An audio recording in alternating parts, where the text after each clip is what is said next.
Good evening. Welcome to the Adventurers Club of Los Angeles.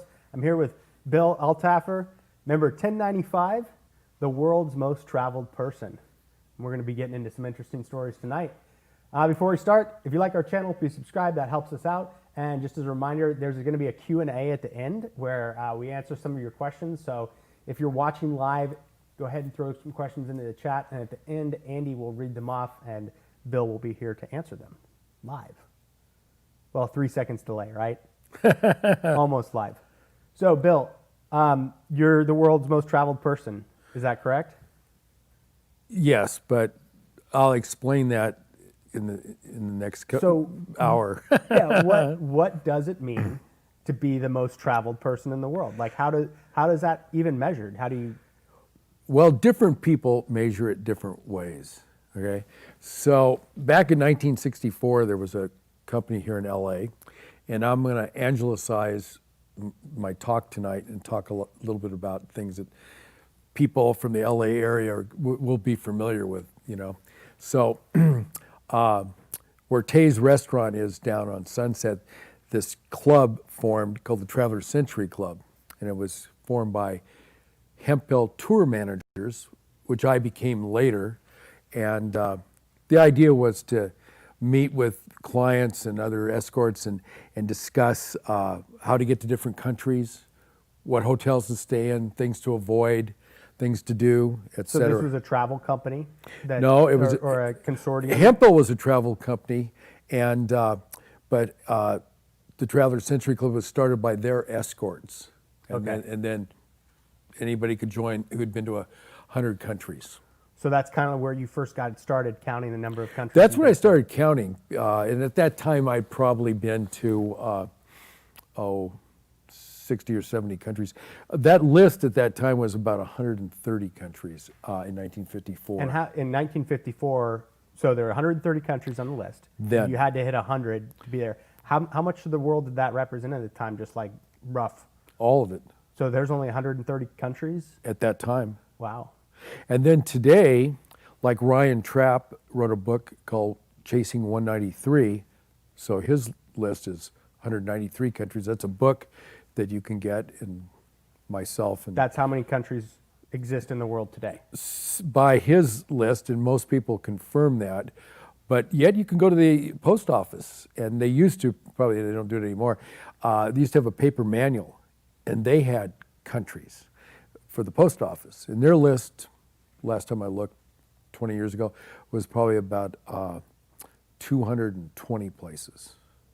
220 countries. Yeah, and the one thing they did is kind of different. They counted Pitcairn as a separate country, but it's really under the control of New Zealand. So that was kind of interesting with the Postal Service So colonialism, so countries change, right? Countries change, names change. And a lot of these places, I like to pride myself that, you know, I completed all the countries in the last century. So, okay. So you can't do that anymore. Before the turn of the century, yes, you had knocked out all the countries. All of them that existed. Yes, all of them, all the countries that existed. And some you can't get today. If you're trying to catch some of us, there's 30 or 40 of us that are big world travelers in that book that Ryan wrote. How are you going to do the Soviet Union, Czechoslovakia, Ceylon? They don't exist. Yeah. They no longer exist. So that's one way to count. You just say how many countries have you been to? I've been to X number of countries. That's one way to count. And that's the awful thing, because you might be at a cocktail party somewhere, and I've heard of people coming up, meeting strangers and saying, what's your number? They go, what? The places you've been, and then if it's not enough, they walk away. So that's kind of interesting enough. That's the obnoxious part of it. But that's only one way to count, right? It's one way to count. The latest is a man I haven't met, Artur, and let me see if I can, Anuzensky, and I know I just butchered that. He's from Poland, and he just started this thing called 1313. Okay. And I had to really check this out, and I'm still checking it out. He counts the different regions of every country. So maybe Czechoslovakia has 8, 10 regions. So in the past, on the negative side, a person we might call a touch and goer, he'd fly into Prague. He's been to Czechoslovakia, marked off, fly on. Okay, well, you can't do that with his list. You have to go around. Like go to each of the counties, basically. You know, Is it county level, or is it like I just want to intersect. like a state level? Like would it be the equivalent of Well, states? there's two members of the Century Club that years ago people were giving him a little bit of static about traveling to these countries, and you haven't seen the United States. So these two went out and visited all 7,000 counties in the world Jeez, yeah. of the United States. 'Cause, yeah, the and they got counties- them stamped by the county registrar, and there was a list. The paper was up about this high. I remember seeing it because this one guy went and got stamped by each of the county registrars. You know, and so I think Wow. Pennsylvania was the toughest because of the hills.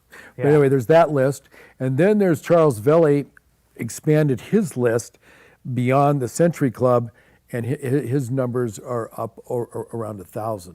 1,000 places. Places, and some of the countries they count some of the states, island groups, territories, disputed areas, enclaves, exclaves. You have to look up all these. So there's all these people that have a different list.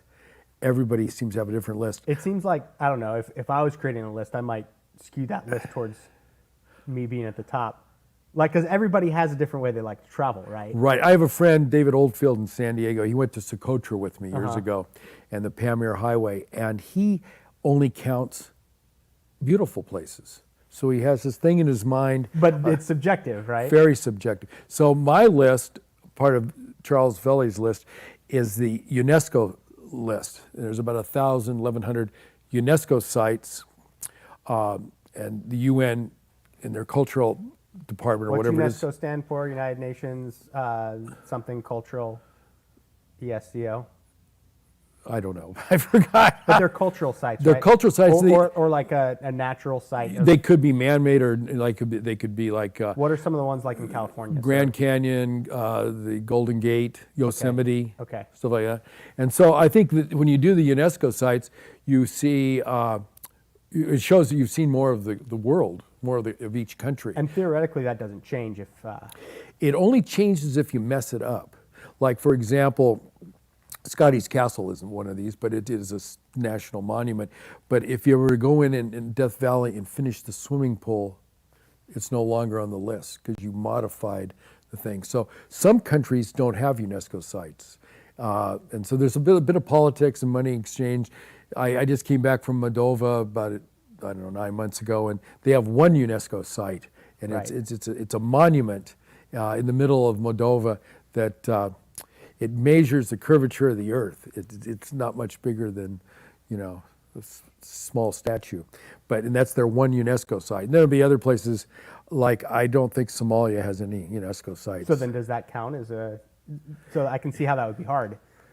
Well, when it shows that you've gone around and supposedly seen the best that area had to offer, natural or man-made, etc. Yeah, because it doesn't count if you just fly into some place and like get off the plane and, It does it with some of the clubs, with some it does. With some of That it, counts. some of it does. And then there's a Jeff Shea, who's he's been to every summit.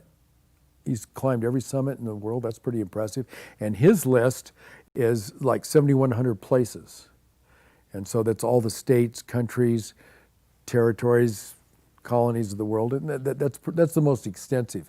But Arthur's new list of 1313 is pretty cool. So what's your list? The UNESCO list. The UNESCO. Yeah, I've done about 90% of the UNESCO list. I've seen 90% of it. Because it sounds like a lot of these guys that are competing for most traveled person kind of come up with their own bucket list of places, basically. It's And then they're unfortunate. competing against themselves and anybody else who thinks that list is worthy. Yeah, I mean, like Matt Allison down in San Diego, he's a great adventurer. I'm not sure what his numbers are, but the places and the things he's done, like living with, native people on the Kola Peninsula of Siberia in the winter. Like I've been to Russia 27 times, never in the winter. He goes in the winter and he does these great slideshows. He did one about 3 years ago here. Tremendous photography. And, he gets down with the nitty gritty, lives with the cattle people in South Sudan. So, That's the other extreme, right? There's the people that step off the airport or Yeah. you know, put their hand across the border, and then there's the people that have to One actually live there. One time we were in Iraq under Saddam, and What year was this? when 15 years ago, and we decided, most of us were Century Club members. We decided. Well, wait, it's 2020, so 15 years ago is 2005. We have him by 2000? Nah, we didn't have him by 2005. No, so he was in power when Yeah. we were there, and But so this was post 9/11. it was post 9/11, and we decided there to go to the Chagos Archipelago, which is where Diego Garcia is. Okay. And we were putting this whole thing. We were sending papers to the Admiralty in London to allow us to go in from the Seychelles. It was a 3-week trip on a small boat, and visit the Chagos. And so, what were we talking about? You were in Iraq. We're in Iraq. We were trying to visit the Chagos Islands. We're trying to do this. So we planned our mission there to do this. And then a year later we did it. Oh, I know what I was going to say. So we were on this boat in Mahe, and people had already paid a substantial amount of money to sail to the Chagos. Well, 2 people came down. They were from New York, and they looked at the boat, and they said, "No way." And they walked away. So it ended up, Lynn Stevenson from the South and myself, we ended up with single cabins because we had extra room on the boat. Yeah. But they looked at it and goes, this is not seaworthy, we're not doing this. So it takes money, and it takes time, and it takes the Yiddish term, chutzpah. If you're not willing to get on that boat, like I mentioned Socotra a minute ago, we were flying out of Yemen, and we're on Yemeni Airlines, and it makes one stop on the coast, and then the plane goes on to Socotra. And I'm with my little group, and this whole point of this trip is to see Socotra. Tremendous, they call it the Galapagos of the Indian Ocean. It just got invaded the other day in the news by the revolutionaries in Yemen. So the plane starts down the runway, and bang, big flame, left engine fired off this big flame. We pull over on the tarmac, and we just sit there. Captain says nothing. And then they put down the gangway, and people got off, but not my group. I have a group of 6 or 7 people going with me to Socotra. And then some of the people came back on, they got off. And finally the captain says, "Hey, listen, this is not a restaurant. You cannot just get up and get off." He says, we don't know what's wrong with the plane, but we're taking off in 5 minutes anyway. And I'm thinking, really? Why don't we get off, you take it up, run it around the airport, and then we'll make sure it works. But then they aborted the whole flight. Yeah. And then we had to go the next Generally, day. if you don't know what's wrong with the plane after a fire, I don't know. I'm not a pilot, but Yeah. I think that's the rule, right? If you don't know what's wrong with it and there was just a fire, you wait until you know what's wrong, right? Yes, but it's like, how bad do you want to go to Socotra? They only have a flight once a week. And if you miss that flight, you're not going. And so that was the kind of, adventure stuff that, 90-year-old women with me, they go with me sometimes on trips, do. Yeah. So your specialty is basically getting people to some of the most difficult to access places in the world. And they already know where they are, they just don't know that the trip's going. And usually, if I set up some kind of trip, and they'll say, well, I think we can't go this year, but we'll go. I say it's usually a one-off, and this happens all the time. Like you're saying, Yeah, this trip's not running next year. well, I've done 14 trips to North Korea. You can't go with me anymore, Right. because I can't go. So we Yeah. don't go. So what do you think the most logistically challenging place to get was in your career? Like, what's the hardest place, like, logistically? You're saying for myself, because we were just talking about Sentinel Island there in the Andamans, which I know I can't get to right now. That's where they. No. I'm not talking about a place that. We'll ask that question later. But like, Yeah. what do you think? Like the trip that you organized, or the trip that you went on yourself, that was the most logistically difficult? Well, I suppose because of all these trips that I've made, I'm going to say North Korea, and I'm saying because one time, I even had my cousin going with me. My whole group got to Beijing, and that's how you get to North Korea. You can't cross the border like you saw where Trump stepped over a year ago or so. That's not how you get in, You right? can't. They won't let you do that. So you have to go to Beijing, get your visas there from the North Korean embassy, and then fly in on a Russian plane, and that's an adventure. And Just the Russian plane part? yeah, it's brand new, but it's a little bit different, and so we got there and we're all ready to go, and the general said, "No, you're not going." So the whole thing was What abort. general? Some general in North Korea. Huh. I don't think it went all the way up. Kim Jong-un wasn't the president then, or the premier, or whatever he is. But his supreme dad leader. said, "You're not going." Yeah. It's the general. So we don't know why. So everybody had to go home. And then a couple of years later, it's like peanuts in the football. I said, "Come on, we got to go to North Korea. You'll love it," And so we finally got in. So that was tough. And then I'll just say one other thing was funny. I took my kids to North Korea, and my wife wouldn't go because she's born in communist China and she knows what it's all about. But She's all set. Hey, Yeah, I yeah, don't need to not go going. back there. I'm fine. She wasn't really big on the kids going. They were teenagers. We went a few years ago, and we're going to leave to come home. We've done our 2 weeks there, the maximum you could do. And we're at the airport, and the two girl guides are right there, and it's raining like hell. And I signed us up for Air China to go out of North Korea because previous time, when you go in on their Pyongyang Airlines, Koror Airlines, we missed our flight because they end up in a different part of the terminal in Beijing. So I picked Air China, and the two guides, it's raining like heck, and the flight's delayed. And she goes, "How come you're not going on our airline? We have the bravest pilots." And I go, "Well, we're not looking for brave, but the lightning's going on. We want to get there safely." Yeah, brave isn't necessarily something that you we don't in a need commercial fighter pilot. pilots. We just want to get there. So that kind of tells you about the demeanor of the North Koreans. But you've been there 14 times, so Yeah. so you're somewhat of an expert on I have a traveling condo there. Still, No, I'm just kidding. I don't have it. Timeshare. a timeshare. Yeah, what's happening to my timeshare? No, but it's quite an experience, and I'm sure people listening go, Are there UNESCO sites in North Korea? There is. There's one little. It's 10 feet long. It's a little bridge down in the south, pretty close to the DMZ, that dates back to one of their dynasties and qualified them. That's the one thing that they have. Interesting. Yeah. So, is there any place on this planet where you don't think that you've been? Where Well, have I mean, you there's been? all kinds You of said cities. 90% of the UNESCO list. Where's your Yeah. next UNESCO site? Probably, I was supposed to go to Czechoslovakia the Slovakia. I've been there before, when it was Czechoslovakia and in different parts, but the Slovakia part has a few UNESCO sites I haven't been to. So that's been postponed because of the virus till next year. How many UNESCO sites do you have left?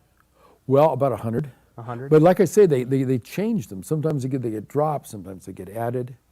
And It's a moving target. It's a moving target, and it's not the point of now I got them all and I can check them off. It's just do I really want to do this? Yeah. And so Are there any that on there that you don't want to see?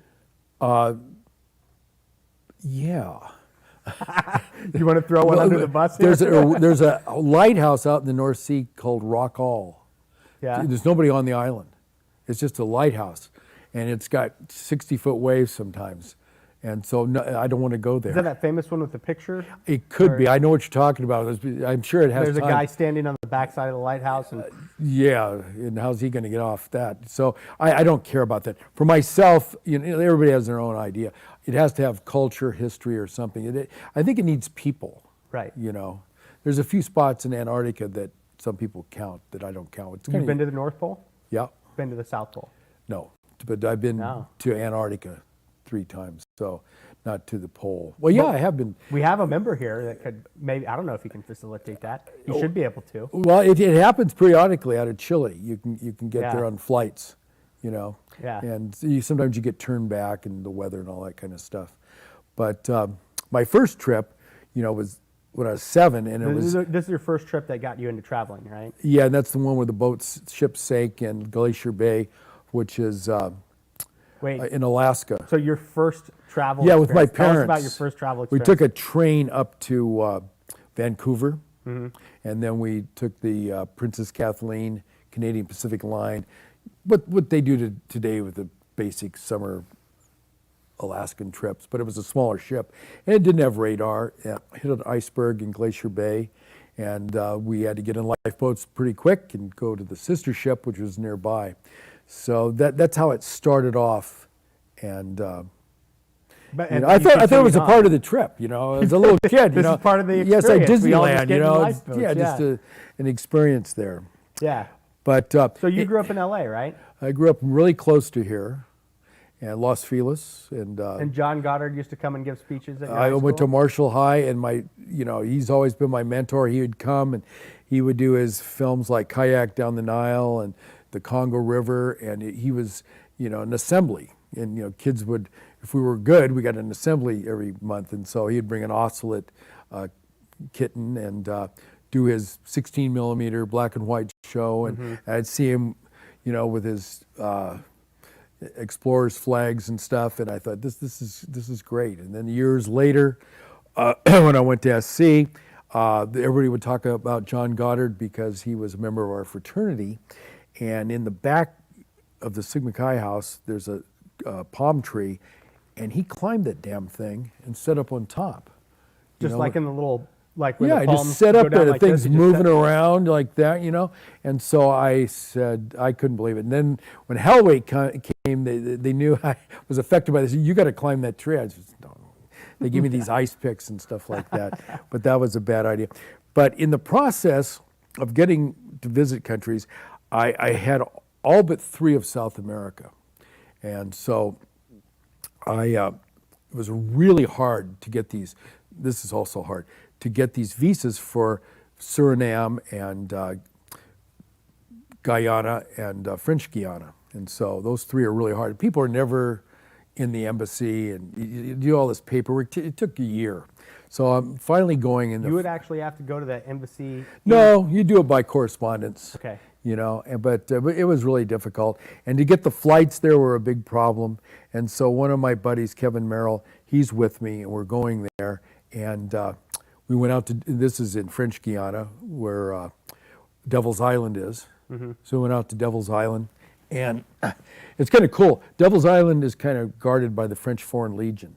Okay. And I have this thing about the French Foreign Legion, watching Abbott and Costello movies in the 50s, because you could always screw up and they'd always take you in the French Foreign Legion. So the Legionnaires, the Capet Blanc, their white hat, I study a lot. I've been a lot of places where the Legion is. Okay. They're not French, by the way. They're anybody, right? They're anybody but French. The officers, that's why they're the Foreign Legion. And then the French don't really like them. They do all the dirty work for them. Right. So But the officers are French? the officers are French. And then the But a soldiers, French citizen can't be in the Foreign Legion. no, only as an officer, Ah.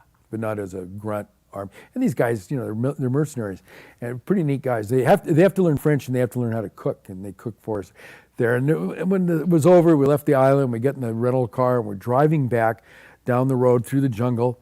And I knew something about their space program, and there's a sign that says Karoo. And I knew what that was. It's the Cape Canaveral for Europe. Okay. So European people want to send up a satellite. They don't have the Americans do it. They do it from French Guiana because it's right near the Equatorial. equator. Yeah, it's near the equator. Supposedly it's less hassle to get up in orbit and stuff like that. So I pull off from the rent-a-car, and Kevin's sitting next to me. We're driving down this road, and I could see the guard tower and the AK-47. And I look at Kevin, I said, "Hey, you got a Costco card? Give it to me." So he gives me his card, and I pull up, and I had mine, and I hand it to the soldier, and he has his rifle and gun in the car. He goes, "What's this?" I said, "We're members of Costco." And so he looks at it, he turns it over, and he sees the picture, and he goes, "Go on in." So I know what was happening. Both cards match. It's a picture, and he didn't want to get in trouble. Like, "You didn't let the Costco guys in?" So we went in, and we gave ourselves a self-tour for about an hour and a half of the missile site and the little museum. And so always They have... had a museum on there? Oh, yeah. And always have something in your hand. Now, for example, when I went to Cuba out of Cancun at one time, I was a little tour group. people I didn't know. There was a Swedish couple, and we were at Veradero Beach. We're swimming. Some kids stole their backpack, which had their ID in it. Best to leave it in the safe at the hotel. But anyway, so now they don't have a passport. And the only way, or they would have gotten eventually, but what helped them to get home was they had a golf club ID from Stockholm. And that helped them to get on the plane and go home, but because their passports were gone. So with the Costco story, my daughter was studying in France, and she took this great course in museums of Paris. She was there for a year. So she remembers my Costco story. She's late for class. They were holding it in the Louvre, big line of tourists. So she just goes up to the front with her California driver's license and goes, and goes on in, and didn't miss the class, was on time. California driver's license, huh? What year was this? Got to ask Lena. She's listening. I always wonder maybe. about that. Michael Lawler always has stories about him sneaking into places. Have you heard some of Michael's stories? No. He's always trying to sneak into whatever place he can. He tried to sneak into the royal wedding. He got pretty far. Wow. I mean, he wears a tuxedo. Oh, right? He's the one that dresses properly. Brings the jacket. And Always brings. Yeah. So, yeah. Well, I used to crash cruise ships. I have about, 800 days on ships that I've been on, like 30 trips. That's surprising. You don't seem like a cruise ship guy. Well, they're not all, giant Disney cruises. I've done that with my kids when they were younger, but they're mostly Russian icebreakers. Okay. And I would design these trips and go all the way from Santiago to New Guinea in 3 stages over a 3-year period using these ice class freighters. And so, yeah, but I'm for any kind of ship, Yeah. I know what you mean by the negative aspect of cruises. I mean, there are some cool cruise ships that do like expedition cruises where they got like dive gear and Zodiacs and the smaller the better. Right. One of my trips I want to mention, I thought it was really cool because when you look at the itinerary, I really don't like people to look at my itineraries. Just go where I tell you I want you to go, and you're going to have a good time. They're reading here. Well, wait a minute. we have a half day here in St. Peter. That's what you want to walk around, meet somebody in a bar. Yeah. Who in the hell knows what's going to happen? But there's a company called Mir Corporation up in Seattle. And years ago, I wanted to go to Tuva. And where's Tuva? Is a republic of, there's 92 Russian republics. I've been to every one of them. They're called oblasts, basically. Like a state. And krais and stuff like. And they're reverse size. Like we go west, we get Texas and California. In their oblasts, they go east and they get Saha and Kamchatka, and they're much bigger than the ones around Moscow. So I wanted to go to Tuva, and it kind of relates to around here in LA. Feynman, scientist, Caltech, he and his friend, another professor at Caltech, Caltech, they wanted to go to Tuva because the Tuvans at that time had a triangular stamp, and they were stamp collectors, and they couldn't get in. Feynman couldn't because he's a nuclear physicist, and it was during the Soviet Union. His ashes are there. Was when he died, and they opened it up later. His friend took his ashes there. It's the center, theoretically, of Asia geographically in Tuva, and it's where the throat singers sing in 3 tones. There's a DVD called Genghis Blues about a black man from San Francisco who was blind. His parents are from Cabo Verde, and he learned to speak and sing in Tuvan. And he ends up, they discover him in San Francisco, and the Genghis Blues, the DVD, they go to Tuva. He wins the throat singing contest. He's that good. Really? And he learned it over listening to communist radio, I forget the name for it, like Air America or whatever for us. And so that's something so anyway, with Mir, that's how I got established with them. And then Mir's a travel agency that you up work in for? San Francisco, up in Seattle. And so, and that Chaz place, I haven't been there. But You haven't been to Chaz? I haven't been to Chaz. Where's Chaz? I guess it's in Somewhere downtown Seattle. Northwest? They changed the name already. I missed it. Yeah, it's got a new name. Well, I mean, it's still there, right? It's probably if you still don't there. go and get it. Yeah, it's well, gonna we're go going to away. pass on that one. So my friend Dimitri, who I've never met, he's done like 30 trips for me, and I've never personally met him. He says to me, he says, "You want to try the Pamir Highway?" And it's an experiment because I'd done the Tuva thing, and now Mir does. They'd never done. Where's the Pamir Highway? Pamir Highway runs from Kyrgyzstan over to Tajikistan, and it's the highest road in the world, 18,000 feet. Wow. And so we are on our way. This is the main idea. Dimitri says, your people don't mind getting a little dusty, and we're staying in gurs and yurts for a week or so.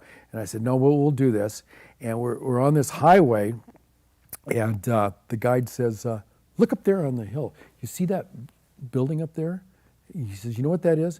He says, that's where the Russians started tracking Francis Gary Powers when he was in the U-2 spy plane, and then they followed him. And I've been to the area where he crashed in the middle of Siberia, and then the plane remains are in Petersburg and Moscow. But anyway, it's just like, really, you're seeing something that's, how would that happen? It's not in the itinerary. Right. It was a spontaneous thing that happened, and then that's where the really cool stuff. Before that, as we came up from Kyrgyzstan, we get to the entrance gate to Tajikistan, and our tourist bus stops, and they put down this gate. And my guide, Paul Schwartz, he did about 15 or 20 of my trips. I see him running around just really panicked. And so he says, we don't have the permit for the bus to go to the next station. And so the best we can do is they have these 4-man Russian four-wheel drives. You'd probably see them in movies. And it didn't even have a roof rack. They said, first he ended up bribing the guides and these generals, the officers. They had to ride in the thing, and we put 8 people into this Jeep with all our luggage, and we're just all squeezed in like this. And it was the funniest thing I've ever seen. Now, these people are paying good money for this. Right. It's not cheap. And I'm just going, this is hilarious. This is the funniest thing. I'm going to talk about it at the Adventurers Club. But you got to keep going, right? You got to keep going. And it's just hilarious. I just had a hip replacement, and I swear to God, I thought it was going to come loose. People climbing on top. They're all big people, but we made it. So you tried to bribe the guards to let the bus go through. Yeah, it wasn't happening? that's not happening, no. No? You They'd know. rather ride with you in that 8... Yeah, it had to be 2 of them. It was so stupid. I guess they wanted to talk to each other on the way back. So that was worth doing. And So that was the whole trip. How far did you make it along the Pamir Highway? Oh, we waited with the whole thing. Stalin had built the highway in the 1920s. And then, we're going along. And Is it pretty twisty? It's dirt. It's high. It's twisty. And then you could look down and see Your death? electric fence for China. It wasn't working, I think, at the time, but they had electricized fence there so you couldn't cross it. And then you came up a little bit further where there was a bridge over to Afghanistan, so it butts in against Afghanistan, and that was spontaneous thing that happened. We pulled into Dushanbe, capital of Tajikistan, and at that time we got a reward. We got the 5-star, it was a 4-star, but it seems like Hyatt Regency or whatever the hell it was, hotel. And I wouldn't have even let us in. They should have said, okay, you people, stand over there, we're gonna get a fire hose. We were so covered in dirt, the suitcases, everything. And so that's how I do my stuff. We go out and we earn a 4 or 5-star hotel, but you gotta earn it. Yeah. Because the good stuff isn't just bopping from 4 seasons to 4 seasons. Right. But for some people it is. Yeah. I know people that will not travel unless they're going to places that are nicer than their home where they live. I remember them saying that to me. I mean, that's not a bad way to go, right? It's not a bad way to go. Like, I mean, if you want to get away from things and see something cool, like if it's not as good as your home. Exactly. But I guess it depends on how you live, right? Exactly. And then when I really started getting my countries was when I was teaching skiing at Mammoth and So yeah, you're a ski instructor, right? ski instructor. How long have you done that for? At Mammoth I was 30 years. In college I was probably 8 years up at Big Bear. And then when I got my degrees, I went to Mammoth, and Joe Kimball, a guy from my surf club, was teaching up there. And anyway, I got hired, and I'd already dropped out of my doctoral program, so I'm a doctoral dropout. And What were you going to get a doctorate in? philosophy. Philosophy. You know, I think my wife wants me to still go back and get it. Yeah, right. So, but anyway, that's when I met people, and I had a private lesson, and I said, "What do you do?" And the guy says, "I'm an accountant for a company, General Mills, but they just bought half of a travel agency." General Mills did. Yeah, and so they bought Travel World, and it was a long, very old company, just like I was saying Hempel was, and the guy taking the lesson, the accountant, says, "Why don't you come over to the Yodeler?" Now, the Yodeler is this restaurant across the street from Mammoth. And for all you people that go to Mammoth, and you do it periodically, you might not know that that building was brought piece by piece from Switzerland. There's not a nail in it. So it was bought from Switzerland, brought and reassembled there. So he says, "Why don't you come over there after teaching skiing today and meet my boss?" Now, I could have just blown it off, but I didn't. And I went over and I met Ron Harris, who owned Travel World. Later, he owns Hempel Harris. And he quizzed me, where you been? Olduvai Gorge, you've been and seen the Maasai. And he goes, "Here's my card. You come to LA, I'll give you a job." So ski season's over, go down to Hollywood. That's where it was, across from Grauman's Chinese. And Ron says, "You got a passport that's valid?" And I go, "Yes." And he goes, "You want to go to Asia on Monday for a month?" And I go, "Mm-hmm." And then that's where it started. That's a pretty cool gig. And we have a picture of your passports, right? Yeah, there's 13 passports there. I didn't know I was going to live this long, so there's 2 extra that fit into that thing I made that holds 11 passports. So you actually made a rack for your passport. I made a rack. It's like a Louvre on a 32 Ford. Oh, wow, look at that. Yeah. You know, and so some of them have stamps from Babylon, Kermadec Islands. On the right, they look like they're big. Yeah, the old days they were bigger. They were green, not that blue that we have now, and they were taller. Huh. Yeah. So when did they change the size? I think probably 1960. Quite a few passports. And then it has additions. And all those some are of cool? them. I had a girl. I was getting on a ship in Chile, doing this whole thing and she looked at my passport. She said, I have passport envy." Yeah. And because I had 4 editions, you know, because you could do that. You can't do it anymore. You can get 1 edition, then you have to buy a new passport. Most countries. You're like, "Girl, this is just one of my passports." Stack of. I mean, they get really thick, and so yeah. So, and then we saw this picture of the map. Can you explain this map to us? Okay, I bought that map in the 60s when I got on a ship with my family. We'd been in East Africa, and we went around from Durban to Cape Town, Port Elizabeth, and we went all the way up to Southampton. I think that was 16, 17 days at sea. And I bought the map, and I started putting the trips I made on it in black ink. And it just kept going on. And finally, the map started to fall apart, so I mounted it. And so that's all the places I've been. Now, All centered on LA. That's so cool. It's all centered on LA. And about LA, I started working for Ron Harris, Hempel Harris, and I would pick tours to places I hadn't been, and I start adding more countries. So as you're working as a travel agent and now I'm a tour manager. Tour manager. Not a tour guide. You know, I married a tour guide. My wife was a tour guide in Shanghai. So travel agent books tickets? No, the travel agent doesn't know how to write a ticket. In the old days, you had to write tickets into. A tour manager. So what does a tour manager do? Because I know. Or escort. We could be called an escort. All right. So manager, That's escort. something else, but. Yeah, and so we're that too. But we. You provide companionship for people. Well, we're like Uber drivers. Okay. You show. Okay, you're working for the company, and you might even be in the brochure. Today, you would be on a website and stuff like that, and the company, the retailer creates a tour, and the wholesalers, travel agents sell it. And then when the tour is going to go, they pick a tour manager who's going to lead it. And so we say the trip is with Hempel Harris, et cetera. We would go usually by continent. South America, 25 days. Africa, 25 days. So you're the tour manager. You start with the people all the way to the end. And so you're in charge of carrying the money for the hotel or whatever document pays for the hotel and make sure everybody's happy. And lost luggage, you deal with that. And the tour itself, are they getting what they paid for, everything that's on the itinerary? Are you doing Right. that? So if you're a rookie, you would go to Asia first, because nothing can go wrong. And I'm talking pre-Chinese Asia.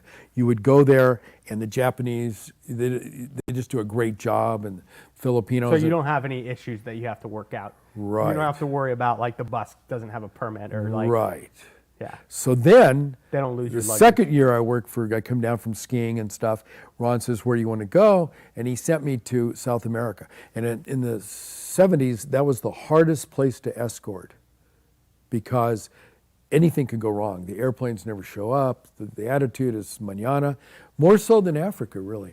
So I am leading this tour, and we had about 120 escorts, and we were always crisscrossing. The guy I'm crisscrossing with, I'm going to crisscross, is Frank De La Vega, and he lived up here in Glendale, and he was an expert. He was full certified. I'm a rookie. He's the master, and he's behind me. So I'm ahead of him from Bogota, and we go out into the Amazonas area, Leticia, part of Colombia, and then I get to Manaus. I arrive in Manaus with my group, and there's my local guide. He's there, 2 VW vans, and he's ready to take us to the hotel. And then there's this Greyhound type bus with the air conditioning going, open bar. That was the key. And this man comes over, and because my local guide didn't really speak English that well, and so this man comes over and says, I'm from the Amazonas Hotel. I'm the manager, and you might want to come in my air-conditioned bus to the hotel instead of your VW vans that you have there. And I said, okay, I'll do that, and I'll tell the guide I'll meet him tomorrow. So we get to the hotel, and the manager says, can you come to my office? And I go, okay. So I go to his office, and it's a view, and this hotel no longer exists. You could see the Rio Negro River out in front, and there's a yacht there, motor-powered, and he says, that's ours from the hotel. It's got 2 Rolls-Royce engines, and we, again, we have an open bar. And you're scheduled to go with your Volkswagen bus guys, and you're going to go out and meet the Rio Negro and the Amazonas, they call it meeting in the waters in these canoes, which is kind of cool. But he says, you could take the open bar yacht. And I said, well, here's the deal. I have a voucher for that guy, but I know the owner, and he's more of a Rolls Royce kind of guy. So if you'll take my voucher for him, we'll do your boat. So we went out and we did it. Everything's awesome. 3 or 4 days go by. We're at the Rio Sheraton brand new hotel, and I just had, room service for my breakfast. Yeah. I always get the suite. The tour escorts, we either get the closet or we get the prison. And I get in the elevator to go downstairs, and there's a bunch of Americans, and they look, like my group, but they're a different group. And I hear lawsuit, class action. Well, what happened was Frank De La Vega was the expert. He came in 3 or 4 days after me to the Manaus, and the local guide kept him away from the manager's big bus. And he put the group in this crummy hotel that had no screens, that got bit by mosquitoes. And when he took them out, which is still kind of cool, in the outriggers to meeting in the waters, the canoes sank. And the women lost their passports, their shoes, their purse. I look like a genius. But this guy's been doing. He's the man. pro. Yeah, he knows everything. It just But was. just bad luck. Bad. It was bad just local guide. bad luck. Huh. Then, and it happened a couple more times with Frank and I. But in the end, I ended up in La Paz at the end of my tour, and then I got payback there. I come up to the Creon Hotel, the bus pulls up. I run out with I used to always wear a 3-piece suit and stuff, and I go out with my vouchers, and I go up to the desk, and I go, Hemphill Harris. And they go, I know, we don't have any rooms. I go, no, Hemphill Harris, this is the leading tour group in the United States, above Travco and all of them, for a bunch of reasons. And I put, and they said, I know who you are, but the generals have taken over the hotel. And there's all these guys with machine guns. So we ended up with my group spending the whole night in the lobby of the hotel. So luck is very important. And so I got paid. That's interesting. Yeah. So what do you think the hardest region to be a tour manager is? Like, what's the most difficult area? It kind of comes back to my question about logistically, what's the hardest place to get to? Well, like but we were where's saying, the hardest place to do your job? South America? It varies, and it changes, and it depends on which one's under martial law, at the time, because it vacillates. One person have a good experience, and the next minute, I was just in Namibia in February, and then that friend of mine I just mentioned, he was there 3 days later, and he couldn't get out of the country because they closed it because of the COVID.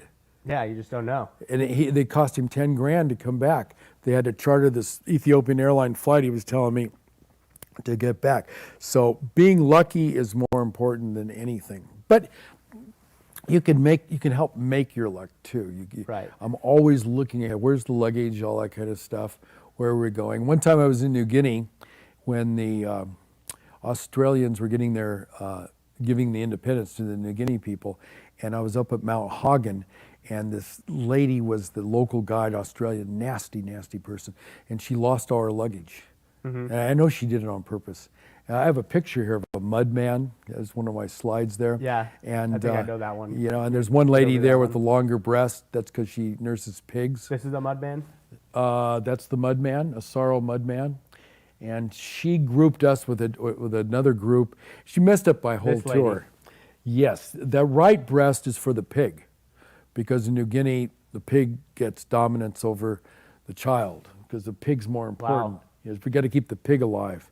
So that's pretty intense. So they've lost my luggage and stuff like that, and then there was no flights out of Mount Hagen, and we're stuck at the airport. And this one agent, he was from India, and real nice guy, and he says, "Look, if you'll get in a DC-3 World War II plane, maybe we can get you back to Port Moresby and find your luggage."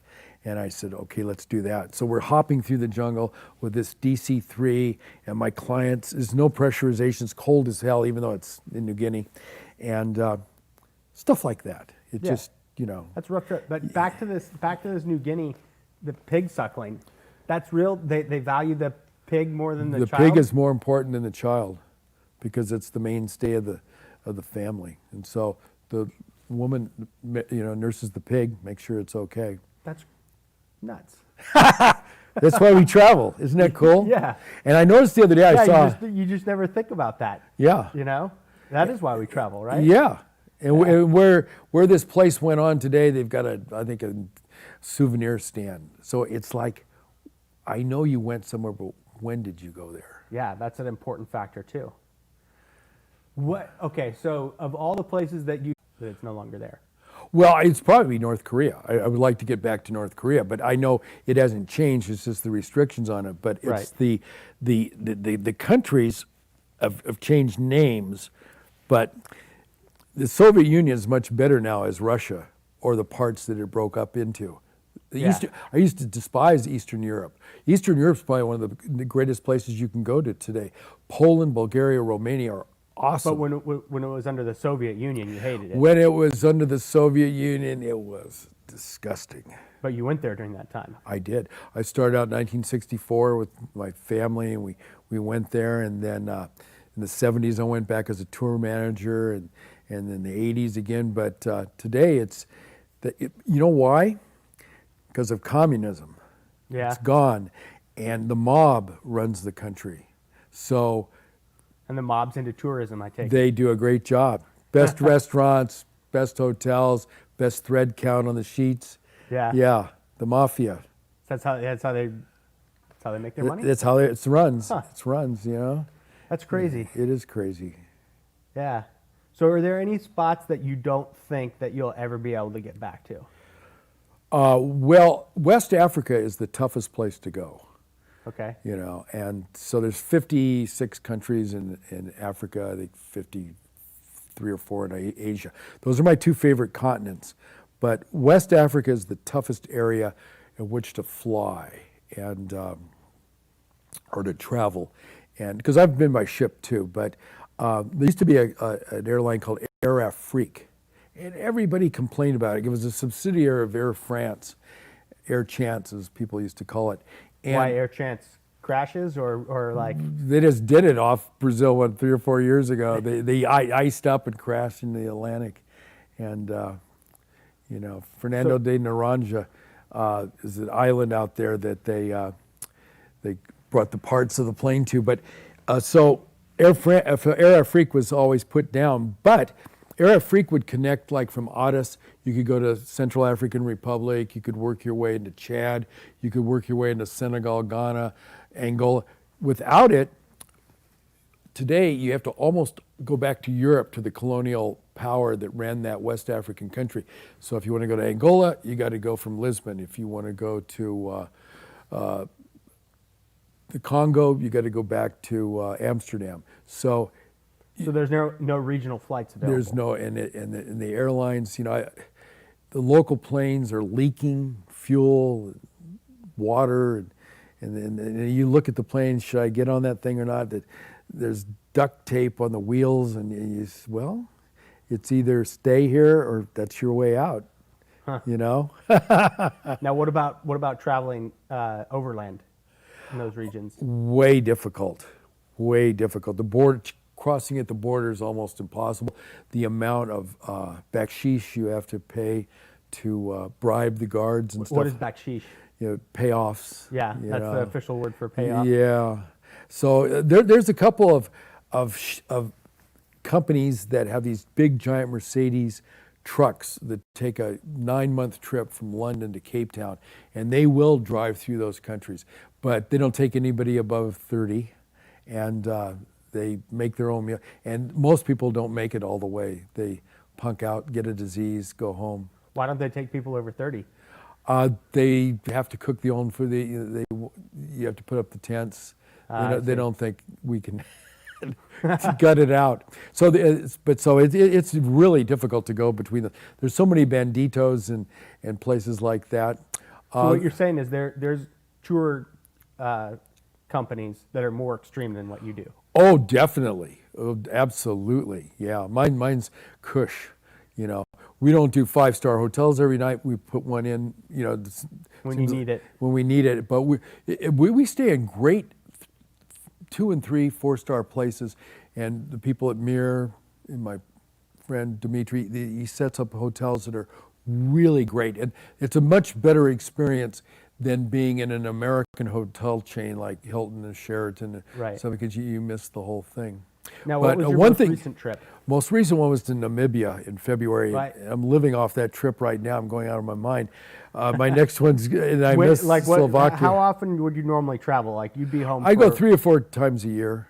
Okay, so you would normally be home for like a month or 2. Yeah. And then you'd go. Maybe. And yeah. now you've been home for what, 4 months or something? So I missed one trip, and now I'm waiting for this one that's going to Ethiopia, and it's going to a place I haven't been. And when does this trip go? Danakil Depression. It's supposed to go 3rd week of August. But another reason I travel, one time I was in West Africa, and again, it's the things that are spontaneous. We were supposed to go Dakar to New York. Plane doesn't work, and they say, okay, we're going to take you to this hotel, and it was a crummy hotel, and we'll go in the morning. So this guy on the bus, he was from Holland. He says, let me buy you a beer in the bar.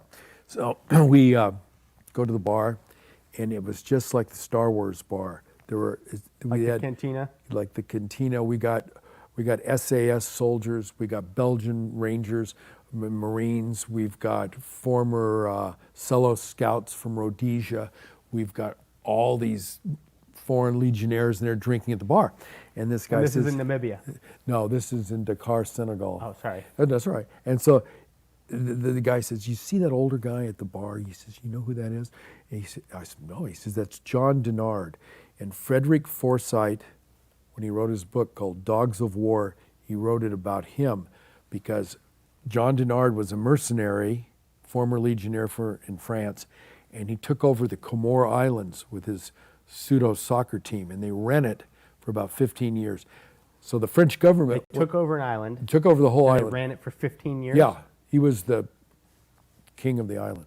That's actually impressive that they held on to it for 15 years. It is. And then the French deny it, but the French wanted to depose the dictator who was there. So he came in, shot them up, kicked them out, killed them. I don't know what So they did. this was like a off the books French operation. Absolutely. And John Denard was the one who always did this. They deny that they're connected with him, but they are. So I got to go over and meet him. And he's just hanging out in a bar in Senegal.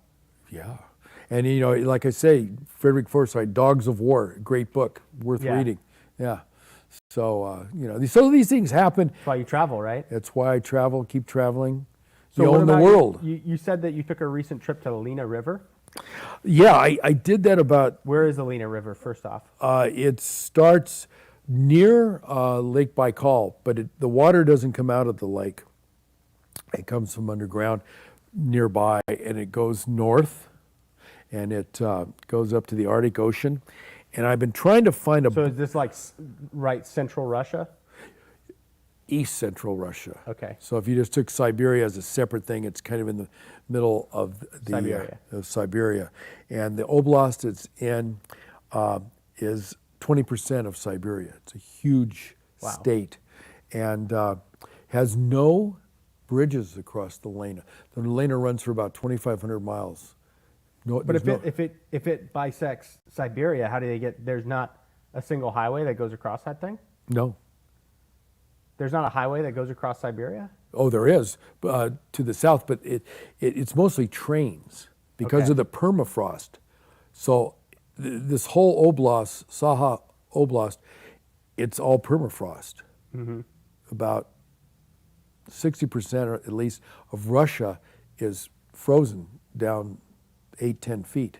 And so you start out in Yakutsk, which is the coldest city in the world. I wrote a paper on it when I was going to SC.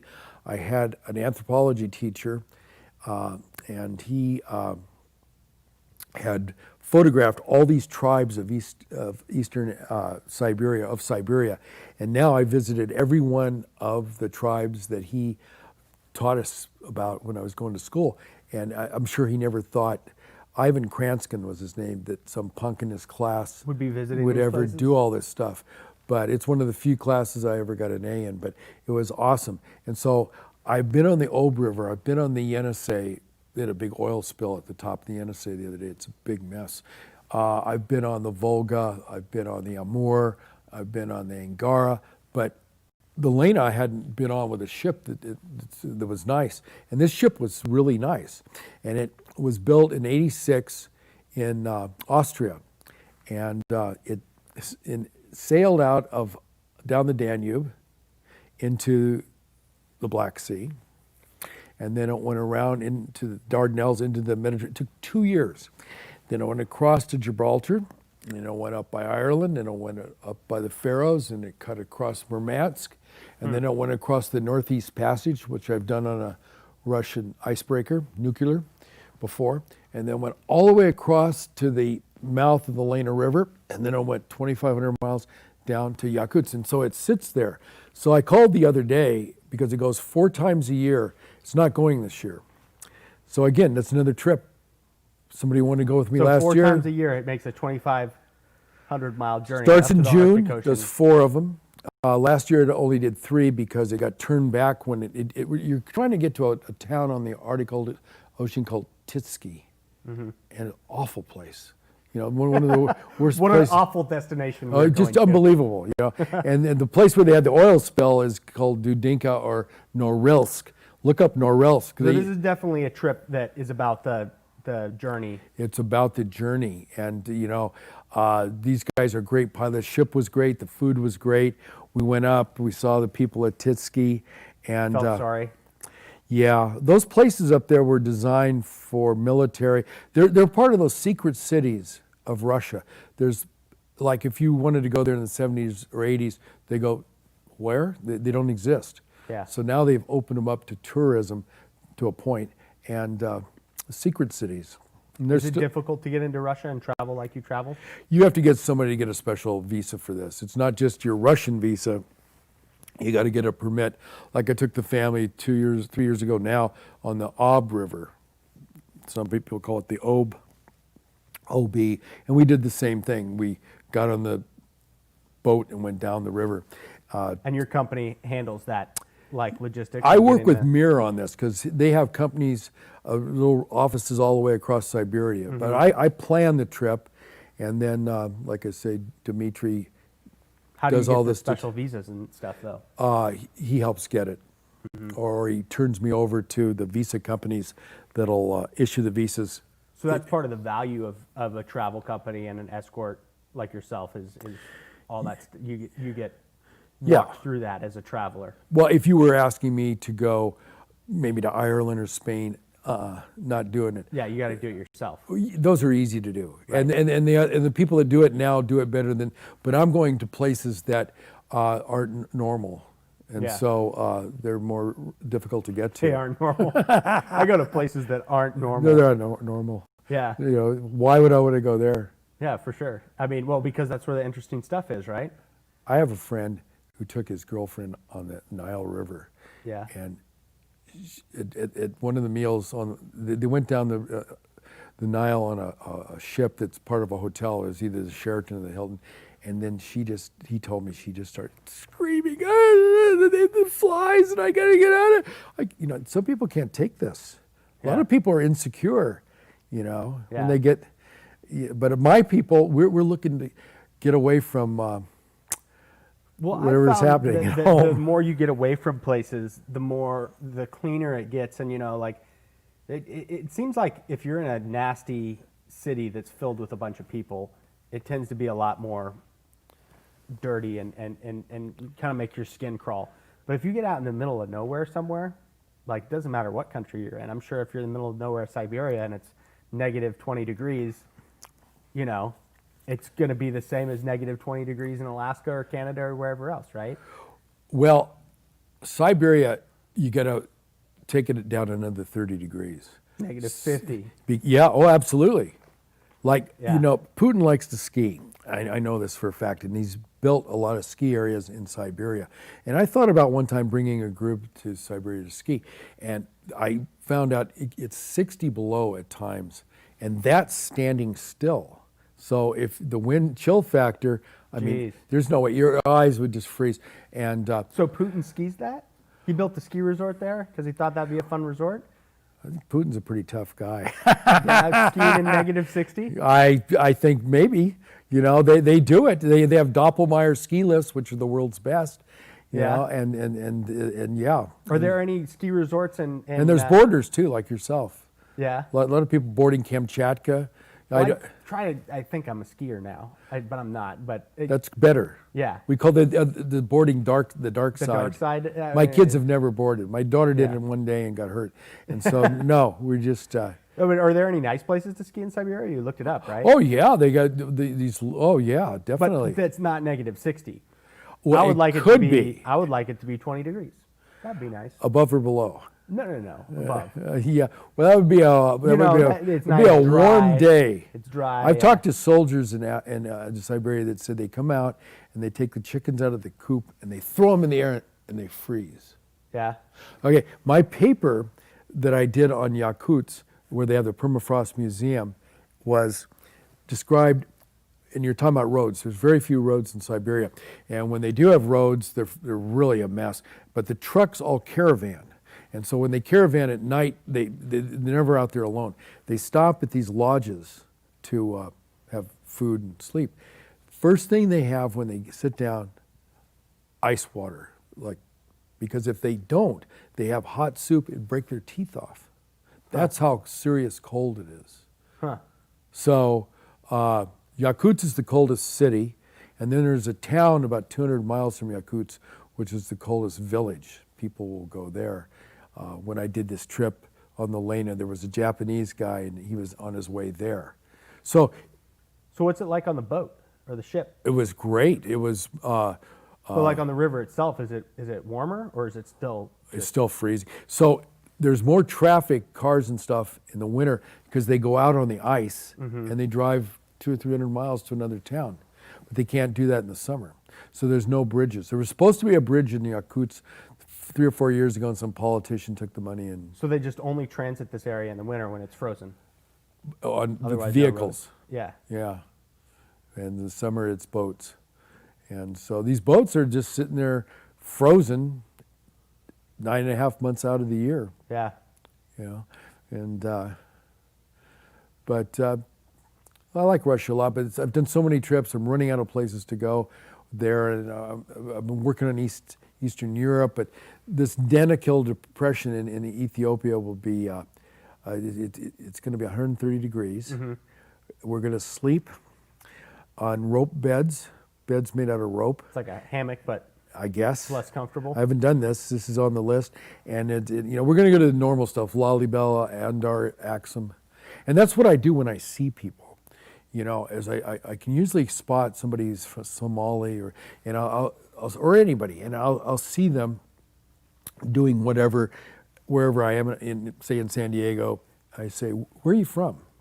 And at first, it's like, well, you're like, what do you want? From San Diego. Well, I'm from Ethiopia. I go, what part of Ethiopia? Gondar. Gondar. I was in Gondar 3 years ago. You were in Gondar, and then when it breaks the ice. Yeah. So, talking about travel, it's Well, people, like when you travel, you get a wider perspective, right? yeah, and I don't have to be callous. If you're a person who doesn't have the time or the money, let's just say you did some of the national parks. Yeah. Let's just say you did Northern California.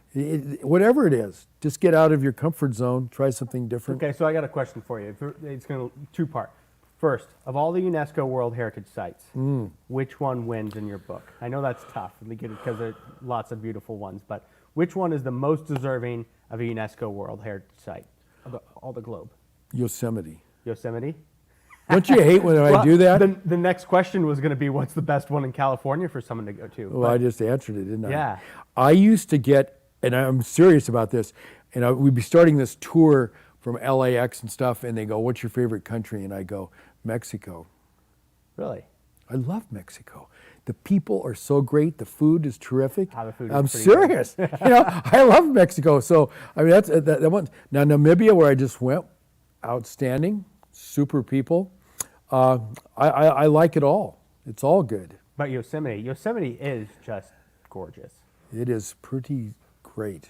But you know my gripe about Yosemite though, the traffic. Oh, In a lot of these places, like the way I like to travel, like I think, the National Parks Service, they built the infrastructure so people could drive through the park. They're like, we want to show these national monuments off, and this automobile is a new thing. So wouldn't it be cool if people could just drive up in their automobile and see the Grand Canyon? Yeah. Which probably a great idea, and when it was happening, I probably would have gone along with that idea. But in retrospect, I think that kind of ruins it. well, that's the problem with the world. Because can you imagine what Yosemite would be like if you could not get there via car? If Yeah. you had to hike in 40 miles to get to Yosemite Valley. Yeah. If it was a 40-mile hike, and the only way to get there, okay, so maybe there's porters or whatever, but you actually had to walk your ass 40 miles to get to Yosemite Valley. Wow. Can you imagine the different experience? Oh, totally. It would be even more gorgeous, but it would be a different experience. I also like to see, I watched the show last week with Kevin. Yeah.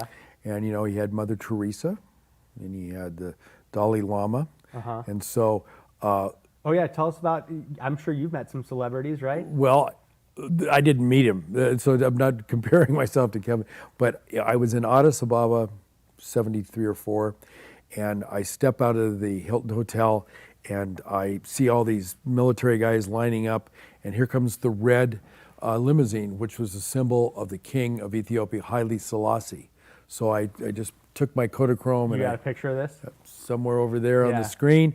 Not a great shot, but that's for Kevin. That's my important So you person. got a picture of the king of Ethiopia. Just with his Jumped hand. out. It's Were you not- allowed it's to not take very- a picture of him? Well, I I don't know if did. this is it. That's not it. It's a red Come on, that's just a bunch of Mercedes Benz. That's just a bunch of sailors. Okay. Who are these sailors? Oh, that's me. I used to work in the movies, and so I was an extra So on you Baba weren't in the Black Navy? Sheep. No, that was on the Baba Black Sheep set. Yeah, those uniforms look a little tight over Yeah, there. I got my hair cut that day for that stupid show. Yeah. They buzz cutted me, but somewhere in there is an old red Mercedes that Haile Selassie was in. Yeah, Kevin And, met some amazing people. And oh yeah, it's amazing. you know, what he when did. he was traveling, you listened to his talk, he just kind of did it, off the cuff. He just went and he ran into people and things, and he heard about places, and then he went there, and pretty cool way to travel. One thing is, we toy around with going to Antarctica, we toy around going to the poles and stuff like that, but bad stuff can happen. And so, What do you mean? bad well, stuff? I was first time to Antarctica. I was on the academic Ioffe. These were spy ships that were rented out and leased by a Canadian company called Marine Expeditions. Sam Blythe, his idea. And so we were in the Falkland Islands after we had done all of Antarctica on this trip. And I step out on the deck of the Ioffe and I see our captain looking like Napoleon with this white suit and gold hat, and he had his sword, and he's going across to the governor's house because they had arrested our ship in Port Stanley, and nobody was going anywhere. And so the problem was that the Russian company had some work done in Hamburg, and they didn't pay for it, typical.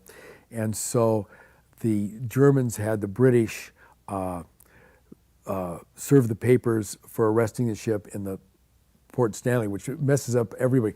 It was Friday, and we had doctors who had operations they were going to do next week in New York, and now they can't leave. And They wouldn't let anybody off the ship? no, for 60 days. Jeez. It took 60 days for the last person to get off the ship. And And this was the British that did this? well, the British, yeah, I have a copy of this. It was a warrant, and it has to go on the mast of the ship.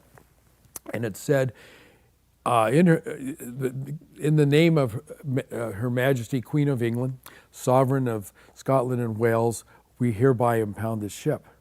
But it was the Germans who And did all the legal passengers. and all the passengers. So they finally worked out like a Cessna to come from Chile, because you see, Argentina and the Falklands are still at war. So there's no way you can go to Argentina, and there's no plane traffic. So they had to get permission when they chartered this small plane from Punta Arenas, Chile, to get to the Falklands and pick us up. So every day there were 3 passengers and there's 60 people on the ship. So now some people were probably those retired people from Miami who go, hey, just stay here. But Port Stanley is pretty It's boring like, place. Bob Oberto's stuck in the Caribbean, right? No. Yeah. He got stuck down there, having the time of his life. Cool. Do you know where? I forget. Hey, Andy, what island's Bob stuck on? I'm sure he's watching. Bob Stuck. Oberto is in Belize, and Oh, he's Belize. currently chilling on Oh. a house on the beach. And Yeah, he got I can't stuck stand down that about there, him. And he's not too broken up about it. Oh, that. He's having a pretty good time. So, I know you had some more stories. that you couple wanted to more tell here. stories. One thing is, did the companies I work for Travel World, and I work for Hempel Harris, and I work for UTS. Did they ever have me lie to the people about something, not disclose? And what it was I was going in to do the South Pacific trip, and they said, look, we've got these luxury cabanas on this island where everybody gets their own separate room. It's like like an apartment, and you get a servant assigned to you to cook all your meals. You tell them what you want, they do it. They said, but there's a problem. There's coral snakes all over the island. And I go, coral snakes? Are you kidding? I hate snakes. What do you mean I'm not supposed to tell the people about it? Because I don't know if I'm going. And so I get to the island. I didn't tell them because they knew the group wouldn't all go. Some would go. Some would want to stay back in Suva and Nandi. So we're supposed to be there a couple of days. So I get in my room, and I'm looking around. I lock my suitcase, put my shoes in the suitcase, and I feel something, and I look up in the rafters, and there's this 8-foot coral snake crawling around in the rafters. I go, Jesus, terrible. So I went out and I went in the ocean and I'm swimming around coral snakes. They'll get you in the ocean too. I went in the pool. Bingo! Pah! A couple of them went into the pool. So I don't drink really, but I went to the bar and there are these bar stools and I said, I'm going to sit here for 3 days, drink slowly until it's time to leave this damn place. And the So snakes, they told you to not tell anybody in your don't trip that- disclose it. It'll ruin the tour. And so at night, they loved the tile floor and the snakes to come. Did anybody ask you about them? Yeah, but it was too late. You just say, the oh, boat yeah, left. like yellow, black. Oh, they Euro won't hurt cage you. back or something like Yeah, that. They're great. That's like my second or third trip. I went to Egypt, and we were supposed to fly down to Abu Simbel. And we got in this plane, and it was just when the Russians were kicked out of Egypt, and it was a Tupolev or an Anatolov or whatever, and the plane was a piece of junk. And we got down to the Aswan Dam. We're supposed to go to Abu Simbel, and the local guy comes back and says, I'm sorry, the plane's getting serviced. It's got a little problem, but we will fly back to Cairo at the end of the day. So people were going, well, wait a minute, was something wrong with the plane? Why can't we take the train? I said, well, you take the train from here, Aswan, it's a 3-day trip, and buses, or you don't want to be on one of those buses. It's no problem. I said, the FAA, they check everything out worldwide, So we get out to the airport, ready to go back to Cairo, and the plane starts down the runway, hits the brakes, and the plane's skidding around. And I'm thinking, well, maybe we could take the train or something. And so he went back, and he did the same damn thing again. And the third time, he skidded to a stop, and I'm going, wow, this is the pits. And this guy came out with the native dress on, the robe, and he had a slot screwdriver and a Phillips, and he monkeyed around with the plane. And then the captain made him get on the plane with us, like a flight of the Phoenix or something. What are we going to do with this guy? And I swear, we flew back to Cairo at an angle like this. They never tell you what's wrong with the plane. But we made it, knock on wood, and it makes for a story later. But That's crazy. we all have those The kind of FAA things. had your back though, right? That's right. Yeah. They know every airport and stuff like yeah, that. for sure. And then I was attacked one time in Djibouti by 2 guys in the middle. Isn't it like a emirate or something, Djibouti? No, it's not an emirate. It's its own country. It's above Ethiopia. You've got, Okay. and it's French. And at the time I was there was no American embassy, Is no it known consul. for being a dangerous place, or? So the Afar people, or kind of the indigenous people there. And I used to travel with a 90-year-old guy, Bernie Schneider, out of Falls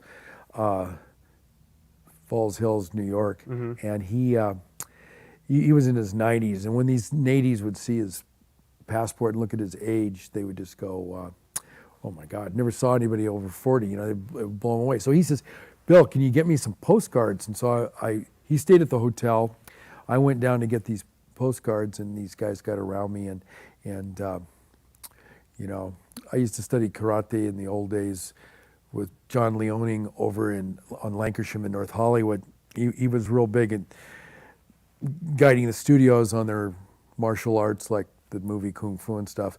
But anyway, somebody out there knows John Leoning, and I wasn't very good, but I did, the 2-knuckle strike like we all learn, and so.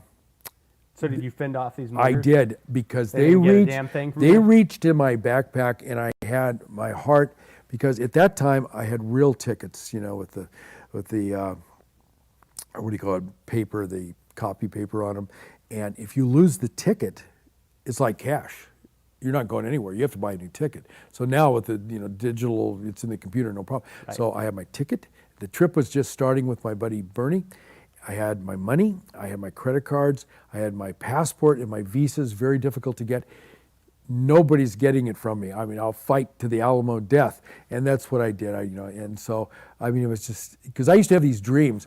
I would be in Siberia, and I would get off the train at midnight to buy a banana and leave everything, and the train would leave. And With all your now, stuff, and then you're stranded. no one speaks my language. Yeah. Who's going to help me? It's so all of us were all like that thing where you Yeah. reach for your passport. I can see that jerk. I watch my people. I know it. They're looking for their passport. So it's best to have that stuff.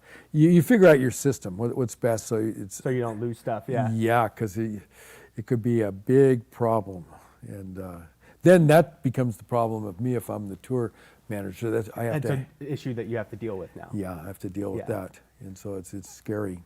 So when we kind of get to the end here, normally we do a Q&A with questions Yeah. in the chat. I'm sure there's some good questions in that chat, Andy, or people will be throwing stuff out there as we go. Absolutely. We had a number of good questions today, and I just want to welcome everyone to the chat once again. It's great to see you all. And let's jump right in. The first question comes from Serious Improv, and they want to know, which place that you've been had the best restrooms? Oh, good question. Where did you feel the best about going to the bathroom away from home? South Korea, Yeah, they do everything. I had a robot toilet. Public toilets have the heat, they have the water, they have vibration. They do everything for you. Yeah, Yeah, that was an easy one. That was good.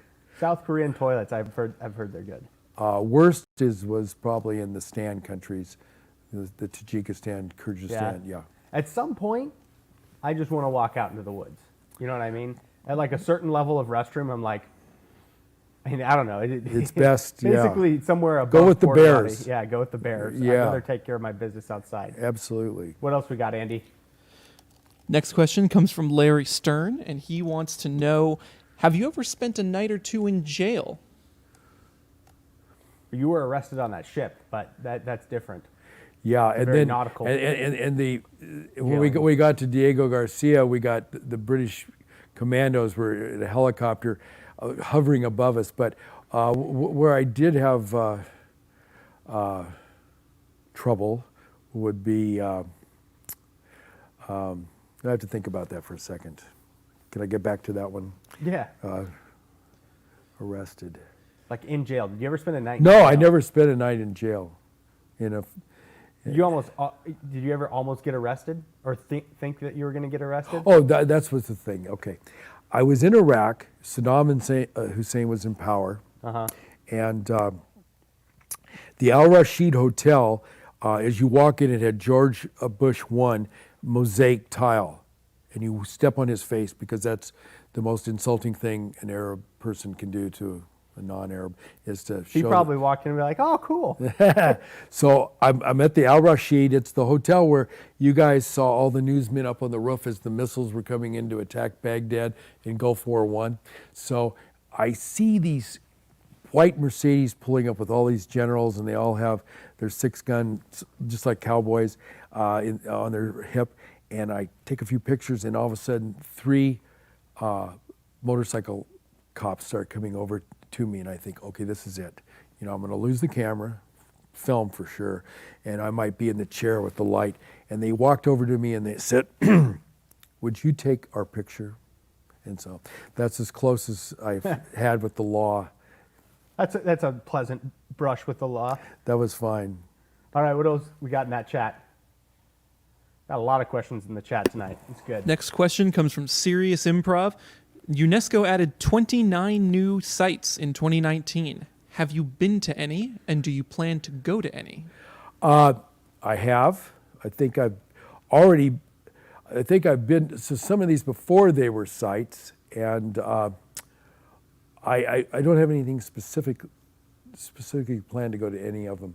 But like I said, I think I've visited 2/3 of them already. You counted them as sites before. Yeah, you ended. if they were already there, I've been there. I don't need to go back, unless it's something worth seeing Any again. significant ones that popped up on that list in 2019 that I haven't really looked at the list. That book comes out every year. It's like a telephone book. It's like the Yeah. Sears catalog or something. they don't just publish an addendum, delete No, these, add they have these, they have a new book each a year. notice to travelers. Yeah. Okay. So you know, I don't really go by the list anymore. It's just what comes up. You know, a picture. So do you think that you're done with the list thing, the knocking out the list being number Yeah, one? what I'm doing now is going back and spending, because I believe that if you haven't been to a place in 10 years, it's been 10 years ago since it's a different place. Yeah. It's not the same place. So, yeah, I'm done with my bucket list. So that's how I, like, just me personally, why I count you as the world's most traveled person, because you are at the top of so many of these lists, and you're to a point where you're traveling, and you don't even care about the lists anymore. I really don't care about it. That's another level, you know, when you hit the top of those lists and you're there for so long, and you know all the different ways that you can be measured in your traveling, and it just doesn't matter anymore, right? Well, I know people that count the miles that they've traveled, Yeah. which I don't know how you would do that. I mean, would astronauts not? And that's funny. I said, well, what about airplane pilots? And these people said, well, they don't count.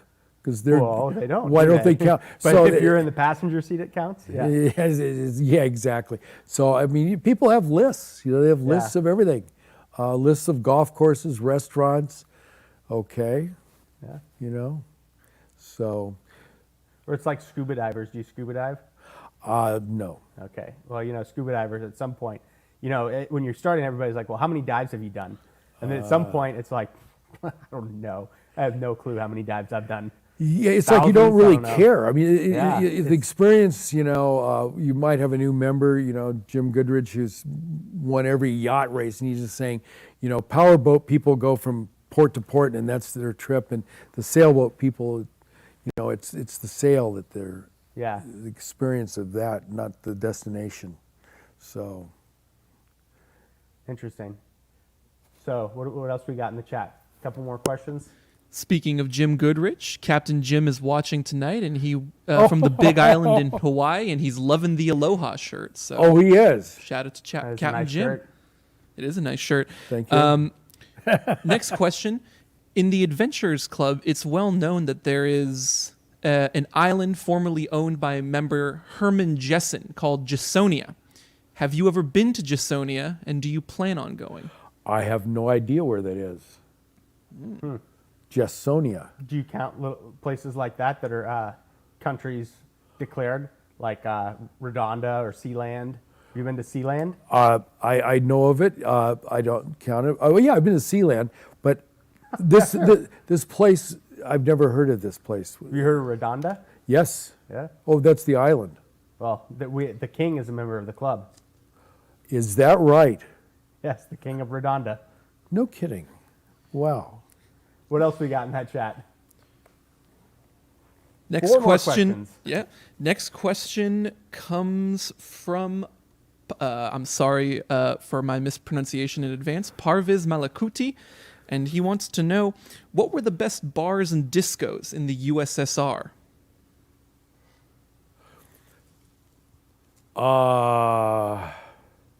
The ones that happened after the fall? Well, I don't go to the discos, and the bars are too dangerous. Also, every town's got great, you know, exciting bar disco type things, but I don't drink with Russian people because anymore because they won't let you stop drinking. And so They're that type of drinking. yeah, and so I've been on ships and stuff, and I pretend I don't speak any language because they'll try to figure out who I am, because the vodka, until you pass out on the floor, it's too dangerous. So that's not me. Sorry, I'm too old. That's good to know. If you go to Russia and you start drinking with a Russian, they stop when you're passed out. Well, I'll say another thing. That's when you're stopping. A friend of mine, Graham Pendergast from Boston, he and I were in Ulan-Ude, and we come walking around the corner, and there were about 20 of these girls who had just been trying out for this beauty pageant in the hotel. And they looked at us, and Graham says, you know what they see? They see a green card and an ATM machine. So you got to watch yourself in Russia. Yeah. Did you ask which one was the green card and which one was the ATM machine? No. All right. What else? What other questions we have? Sure. Back to Jessonia very quickly for those in the chat and don't know. There's Yeah. actually a list here in the club that you can only be on if you've been to that island. So Where is it? We'll show you after the program, and Wow. for those watching I in the learned chat, something. come on by and we'll show you where the Jessonia. list is. Wow. Maybe you can add your name to it. God. Next question comes from Serious Improv again, and they want to know what are some of the highlights and lowlights from your travels in terms of food, history, and people. Highlights and lowlights. In terms of, let's go with food. Where's the best food you've ever had?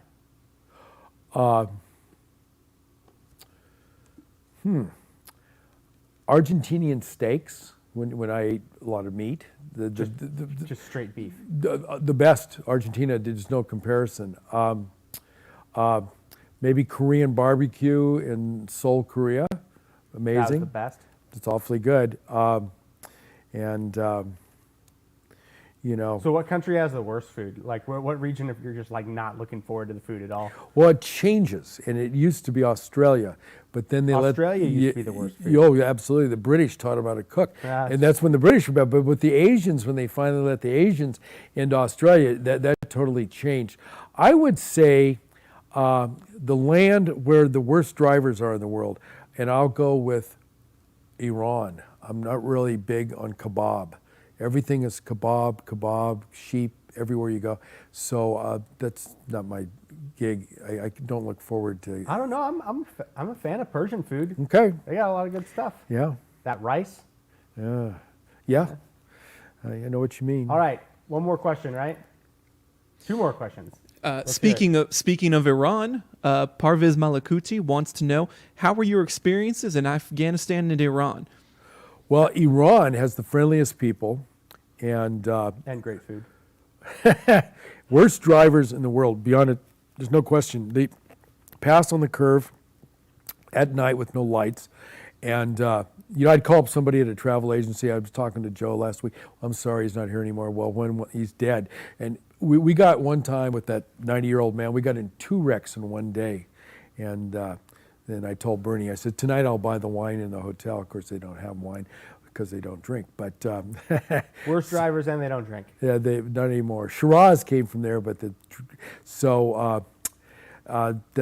food doesn't appeal to me. What was the other part of the question? No, I think that was it. Highlights and lowlights. So the okay. worst food, the best food is South Korean barbecue.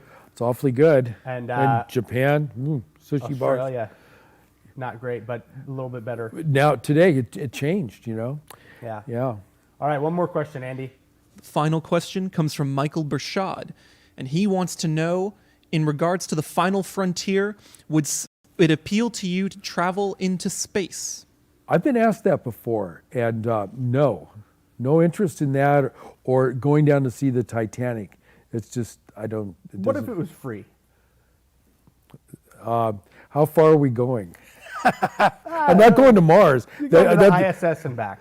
You're going to The space station? I've been in the copy of it in Moscow at Star City. They have, it's about the length of this room. And you could go for free.